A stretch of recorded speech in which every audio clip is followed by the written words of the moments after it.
पंजाब के मुख्यमंत्री कैप्टन अमरिंदर सिंह का आया बड़ा बयान कि बेशक हमारी सरकार किसानों के गैल खड़ी आ, पर सूबे में कोरोना संबंधी नियमों की उल्लंघना नहीं करी जाएगी बर्दाश्त। चीन कनी ते पुलाड़ में छड्या गया रॉकेट होया बेकाबू, धरती के किसी भी हिस्से पर डिगण के हो रहे हैं आसार।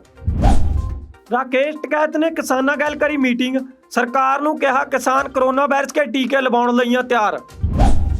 मोदी ने पंजाब सने 4 सूबे के मंत्रियों की बुलाई मीटिंग, कोरोना के मुद्दे पर करी चर्चा। मोदी के अपनी मंत्रियों ने ही खोली मोदी सरकार की पोल, कहा सेहत विभाग के अधिकारी नहीं चकते फोन।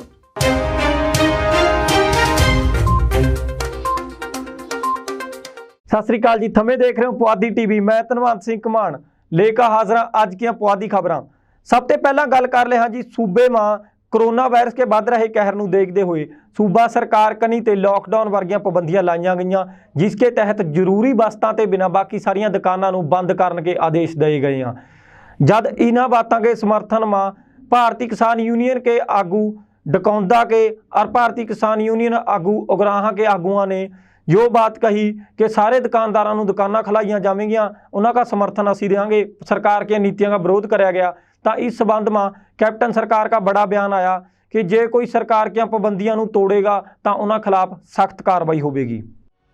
पंजाब के मुख्यमंत्री कैप्टन अमरिंदर सिंह ने कहा कि खेती संबंधी 3 काले कानूनों के विरोध में चल रहा किसान आंदोलन को खत्म करने का या भंग करने का कोई सवाल ही पैदा नहीं होता, क्योंकि उन्होंने सरकार तो आप इन 3 काले कानूनों के खिलाफ खड़ी आ। पर इसके गैल गैल कैप्टन अमरिंदर सिंह ने यो बात भी कही है कि सूबे में चल रही कोरोना की संकटमयी स्थिति के मद्देनज़र लाइया गई पाबंदियां या फिर हफ्ता भरी लॉकडाउन की पाबंदियां के उल्लंघना करने वाली कोई भी बात बर्दाश्त नहीं करी जाएगी। मुख्यमंत्री ने कहा कि लोगों की जाना दाव पर लगियां हुई, जिन्होंने बचानी हमारा पहला फर्ज आ और पंजाब के सारे लोगों का भी यो फर्ज बना। उन्होंने भारतीय किसान यूनियन डकौंदा और भारतीय किसान यूनियन उगराहां के लीडरां नूं कहा कि उन्होंने सरकार कनी ते अपील आ कि वह इस मुद्दे पर पिछले दिन ही करियां गई टिप्पणियां नूं होर रंगत ना देवे। संयुक्त किसान मोर्चा कनी ते हफ्ता भरी लॉकडाउन के विरोध में दए गए सद्दे के संबंध में शुक्रवार नूं मुख्यमंत्री ने डीजीपी नूं कहा कि वह कोरोना संबंधी लगाईयां गई पाबंदियां की पालना सख्ती गैल करवावे। उन्होंने यो बात भी मुड़का दोहराई कि किसी को भी लोगों की जाना गैल खेडन की इजाज़त नहीं दी जाएगी। मुख्यमंत्री ने कहा कि हमारी सरकार किसानों के विरोध में किस तरह हो सका, जबकि हमारी सरकार पहली सरकार आ जिसने केंद्र सरकार द्वारा बनाए गए 3 काले कानूनों का विरोध करते हुए इसके विरोध में विधानसभा में बिल पेश करे। हमारी सरकार ता स्पष्ट तौर पर लगातार खेती संबंधी 3 काले कानूनों के विरोध में खड़ी आ। मुख्यमंत्री ने यह बात बार बार दोहराई कि हमारी सरकार इन 3 काले कानूनों के खिलाफ सदा किसाना गैल खड़ी आ, क्योंकि जो 3 काले कानून किसाना की होंद और भविख वास्ते खतरा। पर इस समय कोरोना के संकट करके जिहड़ी सूबे में स्थिति बनी हुई आ, इस संबंध में लाइया गई पाबंदियां नूं तोड़न की किसी को भी इजाजत नहीं दी जाएगी। Bureau report, Puadhi TV. अज ते तकरीबन 1 महीना पहला चीन कनी ते लॉन्ग मार्च 5B नाम का एक रॉकेट स्पेस में छड्या गया था, जेड़ा कि हुण चीन कनी ते बेकाबू हो गया, चीन के कंट्रोल ते बाहर हो गया और उसके धरती पर किसी भी हिस्से पर डिगण के आसार लगाए जा रहे हैं। चाइना का लॉन्ग मार्च 5B रॉकेट लगातार तेजी गैल धरती कनी नूं बढ़ रहा। अज जो रॉकेट धरती के किसी भी हिस्से पर किसी भी टाइम डिग सका। तकरीबन 1 महीने पहला देश के स्पेस स्टेशन पर पुलाड़ में जो रॉकेट छड्या गया था। राइटर यूरोपियन और अमरीकी ट्रैकिंग सेंटरों द्वारा दस्या जा रहा कि जो रॉकेट चाइना के हाथों से बेकाबू हो गया, जेड़ा कि किसी भी टाइम अज धरती के किसी भी हिस्से पर डिग सका, जिसके बाद इसके मलबे की अपने वातावरण में दाखिल होने की संभावना बहुत ज़्यादा है। कुछ विज्ञानियों कनी ते जो भी अनुमान लाया जा रहा कि जो रॉकेट न्यूजीलैंड के आला दाला किते भी गिर सका। अमरीकी सुरक्षा विभाग ने इस रॉकेट के मलबे पर लगातार नज़र बनाई हुई है। चाइना के वैज्ञानिकों का कहना कि यो रॉकेट का कुछ हिस्सा समुद्र में जरूर डिगेगा। चाइना के माहर यो बात भी कह रहे हैं कि जद ही यो रॉकेट वातावरण में दाखिल होगा, गैल की गैल इसके टुकड़े टुकड़े हो जाएंगे। दस दईए कि चाइना ने लॉन्ग मार्च 5B मिशन के तहत 29 अप्रैल को आईलैंड ते जो रॉकेट लॉन्च कराया था। यो रॉकेट एक मॉड्यूल लेकर स्पेस स्टेशन पर भेजा गया था, जिथा उसने मॉड्यूल को उसकी स्थिति पर छड्डका उसके बाद नियंत्रण के गैल धरती पर वापस परतना था। इस रॉकेट का भार लगभग 18 टन और जो पिछले कई दहाकों की सबसे बड़ी चीज़ आ जिहड़ी कि धरती के वायुमंडल में बेकाबू होकर डिगेगी। अमरीका समेत सारे देशों ने इस रॉकेट पर नज़र बनाई हुई आ और जो भी अंदाजे लाए जा रहे हैं कि धरती पर डिगण से पहला ही अमरीका इस रॉकेट को स्पेस में ही खत्म कर देगी। पर अमरीका इस बात से इनकार कर रही है। अमरीकी सुरक्षा मंत्री लॉयड ऑस्टिन ने कहा कि रॉकेट को खत्म करने बारे हले हमारे को कोई योजना नहीं हैगी। मानू यो उम्मीद आ कि यो रॉकेट उत्था ही गिरेगा जिथा किसी का कोई नुकसान ना हो। और इसके गैले चीन भी यो दावे कर रहा कि यो रॉकेट जब भी वातावरण में दाखिल होगा, गैल की गैल इसके टुकड़े हो जाएंगे और किसी को कोई नुकसान नहीं होगा। Bureau report, Puadhi TV. Bharatiya Kisan union के आगू राकेश टिकैत ने अज टिकरी बार्डर पर किसानों गैल मुलाकात करी। राकेश टिकैत ने जिथा किसानों यो बात समझाई कि यो बंदूकधारी अंदोलन नहीं, जो तो विचारधारक क्रांति का अंदोलन आ। उत्था सरकार ने भी यो बात कही कि किसान कोरोना वायरस के टीके लगवाने वास्ते तैयार हैं, पर ये सरकार सही योजना बंदी गैल किसानों का टीके लावे।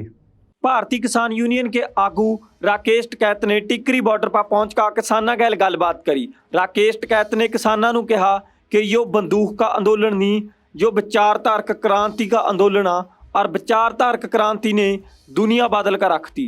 राकेश टिकैत ने कहा कि किसानों का राह पार्लीमेंट और बीमारा का राह हस्पताल आ। किसान टीका लगवाने वास्ते पूरी तरह तैयार आ, पर सरकार कैंप नहीं ला रही। टिकैत ने सरकार को कहा कि तुसी टीका केंद्र खोलो, किसान टीका लगवाने वास्ते तैयार आ। टिकरी बार्डर पर लग्या मोर्चा ही एक किसानों का पिंड आ। सरकार जिस तरह पिंडा में टीका लाने की व्यवस्था कर रही है, इसी तरह की व्यवस्था किसानों के पिंडा में भी करनी चाहिए। राकेश टिकैत ने टिकरी बार्डर और बहादुरगढ़ के विचाला नवे बने बस अड्डे पर किसानों के पिंड कैलीफोर्निया का भी निरीक्षण कराया। उन्होंने कहा कि किसान अंदोलन पिछले 6 महीनों से शुरू होया इसे तरह जारी रहेगा और असी पिछा हटण वाले नहीं। सर्दियों के बाद गर्मियां, फिर बारिश ते फिर सर्दियां, इन्हां हालातों वास्ते किसान पूरी तरह तैयार हैं। किसान हुण जित का ही अपने पिंडां नूं वापस जावेंगे। उन्हां की पछाण गिणती करके नहीं करनी चाहिए। किसानों के मोर्चे की पछाण हुण किसानों की भावनावां राही करनी चाहिए। राकेश टिकैत ने यो बात भी कही आ कि दिल्ली में कोरोना करके हले मोर्चों पर ज़्यादा भीड़ नहीं हैगी। 26 मई को किसान मोर्चे को पूरे 6 महीने हो जाएंगे और 26 मई के बाद किसान अंदोलन बकनी ते नवा फैसला लिया जाएगा। Bureau report, Puadhi TV. Modi के हुण अपने मंत्री ही मोदी सरकार के पोलां खोलण पर लगे हुए हैं। बरेली के केंद्रीय मंत्री ने बरेली के मुख्यमंत्री योगी आदित्यनाथ को चिट्ठी लिखी आ, जिसमें उसने कहा कि सेहत विभाग के मंत्री तो हमारे फोन तक नहीं चकते। उसने होर भी बहुत सारिया गल्लां कहियां कि जिस तरह के कोरोना वायरस संबंधी स्टेट में दिक्कत आ रही उन्होंने योगी को जाणू करवाया और मोदी सरकार की खोलियां पोलां। कोरोना की जंग में केंद्र सरकार भी सूबा सरकारां गैल तालमेल में फेल नजर आ रही है। हालात उरे तक बने पे हैं कि यूपी के केंद्रीय मंत्री ने अपनी ही पार्टी की पोल खोली आ। केंद्रीय मंत्री संतोष गंगवार ने यूपी के मुख्यमंत्री योगी आदित्यनाथ को चिट्ठी लिखी, जिसमें उसने कहा कि सेहत महकमे के अफसर फोन तक नहीं चकते। दरअसल बरेली जिले में कोरोना संबंधी प्रबंधों को लेकर सरकार बहुत ज़्यादा उत्साहित थी कि इंतजाम बहुत बेहतर दसे जा रहे थे, पर यूपी के केंद्रीय मंत्री संतोष गंगवार ने योगी आदित्यनाथ को चिट्ठी लिखकर इस सारी बात की पोल खोलती। उन्होंने योगी को दसिया कि सेहत विभाग के कई मुख्य अधिकारी तो फोन तक नहीं चकते और रैफरल के नाम पर हस्पताल में तो मरीजों को एक हस्पताल में तो दूए हस्पताल में, दूए हस्पताल में तो दूए हस्पताल में भड़कना पै रहा। केंद्रीय मंत्री ने चिट्ठी में यो बात भी कही आ कि सरकार कनी ते MSME के अधीन हस्पतालों ऑक्सीजन प्लांट लाने पर 50,000 की छूट दी गई थी। उन्होंने कहा कि बरेली में भी इसी तरह की सुविधावां निजी और सरकारी हस्पतालों में देनियां चाहिए ताकि ऑक्सीजन की घाट को पूरा कराया जा सके। ਕੇਂਦਰੀ ਮੰਤਰੀ ਨੇ ਮੁੱਖ ਮੰਤਰੀ ਨੂੰ ਚਿੱਠੀ ਮਾਈ ਸਾ ਬਾਤ ਤੇ ਵੀ ਜਾਣੂ ਕਰਵਾਇਆ ਕਿ ਹਸਪਤਾਲਾਂ ਮਾਂ ਮਲਟੀ ਪੈਰਾ ਮੋਨੀਟਰ और वेंटीलेटर वर्गियां होर चीज़ों ਨੂੰ 1.5 गुना रेट पा काला बाजारी के ढंग गैल बेचा जा रहा। उन्होंने कोविड के मरीजों ਨੂੰ बरेली के प्राइवेट हस्पतालों में भी भर्ती कराने वास्ते सुविधा उपलब्ध करने की बेनती करी आ। उन्होंने कहा कि आयुष्मान भारत की सुविधा का लाभ देने वाले प्राइवेट हस्पतालों में वैक्सीन भी उपलब्ध करानी चाहिए आ। Bureau report Puadhi TV. Modi ने अज पंजाब सने 3 होर राज्यों की मीटिंग बुलाई, जिसमें मोदी ने कोरोना वायरस के मुद्दे पर मंत्रियों गैल गलबात करी। सूबे के विच उन्हों के गैल गलबात करके कोरोना की स्थिति बारे जानिया और अपने सुझाव भी मंत्रियों के अगे रखे। प्रधानमंत्री नरेंद्र मोदी ने अज पंजाब सने 4 सूबे के मंत्रियों की मीटिंग बुलाई आ, जिसमें प्रधानमंत्री नरेंद्र मोदी कोरोना के मुद्दे पर चर्चा करेंगे।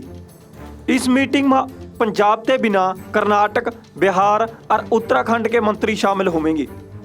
नरेंद्र मोदी पिछले कई दिनों से सूबे के मंत्रियों और केंद्र शासित प्रदेशों के लेफ्टिनेंट गवर्नर गैल मीटिंग कर रहे हैं। इस मीटिंग में प्रधानमंत्री नरेंद्र मोदी सूबे में कोरोना की स्थिति के बारे में जानकारी लेंदे हुए उन्होंने होर नवे सुझाव भी दे हैं। इस मीटिंग में मंत्रियों ने आपो अपने सूबे में वास्ते बाहर होई जा रही कोरोना वायरस की लहर को रोकने वास्ते चक्के जा रहे कदमों के बारे में जानकारी दी आ। दसना बना कि अज ऐतवार के दिन हुण तक सब तो वध 4,03,738 केस एक दिन में सामने आए हैं, जिस करके हुण देश में कोरोना वायरस के कुल मामलों की गिनती 2,22,96,414 हो गई। Bureau report Puadhi TV. Delhi के मुख्यमंत्री अरविंद केजरीवाल का दिल्ली में लाए गए लॉकडाउन के संबंध में एक बड़ा बयान आया। अरविंद केजरीवाल ने कहा कि बेशक असी लॉकडाउन के दौरान कोरोना वायरस को कुछ हद तक काबू करने में कामयाब हुए हैं, पर असी कोरोना वायरस को पूरी तरह काबू करने में कामयाब नहीं हो सके। इस करके पूरी तरह काबू पाने वास्ते मानू कुछ हफ्तों वास्ते होर लॉकडाउन लाना पवेगा। इस संबंध में अरविंद केजरीवाल ने अज दिल्ली में चल रहे लॉकडाउन को अग्गा बढ़ाने की आदेश दिए हैं। राजधानी में कोरोना वायरस के कहर को देखते हुए दिल्ली के मुख्यमंत्री केजरीवाल कनी ते पिछली 20 अप्रैल से लेकर 10 मई के सवेरे 5 बजे तक लॉकडाउन का ऐलान कराया गया था। सरकार के अनुसार इस दौरान लॉकडाउन की पालना करने करके दिल्ली में कोरोना वायरस के मामलों में कटौती भी देखी गई है, पर हाले हालातों पर पूरी तरह काबू नहीं पाया जा सका और हाले होर भी एहतियात बरतन की लोड़ आ। जिस करके दिल्ली के मुख्यमंत्री अरविंद केजरीवाल ने कल नूं सवेरे 5 बजे खत्म होने वाले लॉकडाउन नूं होर भी अग्गा बढ़ाने का ऐलान कराया। आओ सुनिए क्या कहा अरविंद केजरीवाल ने। सरकार ने आप सब लोगों के फीडबैक के आधार पे, आप सब लोगों की इसके आधार पे मजबूरीवश अभी 1 हफ्ते का लॉकडाउन और बढ़ाया जा रहा है। कल सुबह 5 बजे ये लॉकडाउन ख़त्म होना था, लेकिन अब ये अगले सोमवार को 5 बजे तक के सुबह 5 बजे तक के लिए बढ़ाया जा रहा है और इस बार थोड़ा सा और सख्त किया जा रहा है। कल से दिल्ली के अंदर मेट्रो भी चलना बंद हो जाएंगी। हमारी कोशिश है कि जितना ज़्यादा इसको लॉकडाउन को सख्त किया जाएगा उतना तेज़ी से हम सब लोग कोरोना पे काबू पा पाएंगे। मेरी आप सबसे निवेदन है, जिस तरह से अभी तक आप लोगों ने सरकार का साथ दिया, जिस तरह से अभी तक आप लोगों ने पूरा लॉकडाउन का पालन किया, इसी तरह से आने वाले समय में भी आप सब लोग लॉकडाउन का पालन करेंगे। Bureau report Puadhi TV. योतियां जी अज की पुआधी खबरां, कल फिर मिलांगे नवीं और ताज़ा खबरां के गैल। तद तक तुसीं जुड़े रहो पुआधी टीवी के गैल। सत श्री अकाल।